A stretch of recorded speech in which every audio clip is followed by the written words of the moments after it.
tu m'as étonné. Et mieux encore, tu m'as bouleversé. Tu as su parler d'amour avec une grâce exceptionnelle. Tu viens d'écrire un bouquin remarquable. Et c'est à bien des égards un des plus beaux romans que j'ai eu entre les mains ces dernières années. Continue, dis-moi en plus, j'adore les compliments. Encore plus. Ça peut pas faire de mal. Les personnages d'un bon roman ne font que passer. Ils ne servent qu'un destin, celui du livre. C'est ta définition d'un bon roman. Je t'en propose une autre. Une vraie définition d'éditeur. Un bon roman, c'est une bombe à retardement. Et dis-toi bien qu'elle finit toujours par t'exploser au visage.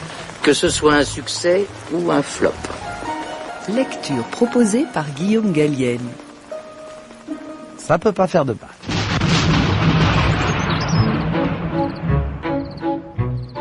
À 21 ans, Frenzik était sorti de Cambridge, nanti d'un diplôme de 2e degré en anglais et avait l'ambition d'écrire un grand roman. Après avoir passé 1 an derrière le comptoir du magasin de vin de son père à Greenwich et à sa table de travail dans une chambre de bonne, il abandonna le grand. 3 autres années à rédiger des petites annonces pour une agence et à écrire un roman sur la vie derrière un comptoir d'un marchand de vin à Greenwich, roman qui fut rejeté, donnèrent le coup de grâce à ses ambitions littéraires. À 24 ans, Frenzik n'avait pas eu besoin de son nez pour comprendre qu'il ne serait jamais écrivain. Les 2 douzaines d'agents littéraires qui avaient refusé de s'occuper de son ouvrage le lui avaient dit. D'un autre côté, leur profession lui était apparue tout à fait à son goût.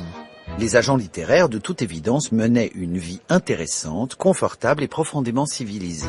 S'ils n'écrivaient pas de romans, ils rencontraient des romanciers, et Frenzik était encore assez idéaliste pour imaginer que c'était un privilège. Ils passaient leur temps à lire des romans, et à en juger par sa propre expérience, il manquait de perspicacité littéraire, ce qui était encourageant. Qui plus est, ils semblaient passer une grande partie de leur temps à manger, à boire et en réception. Or, Frenzik, dont l'apparence physique tendait à montrer qu'il limitait ses plaisirs sensuels à s'en mettre plein la panse, était un sacré gourmet. Il avait trouvé sa vocation.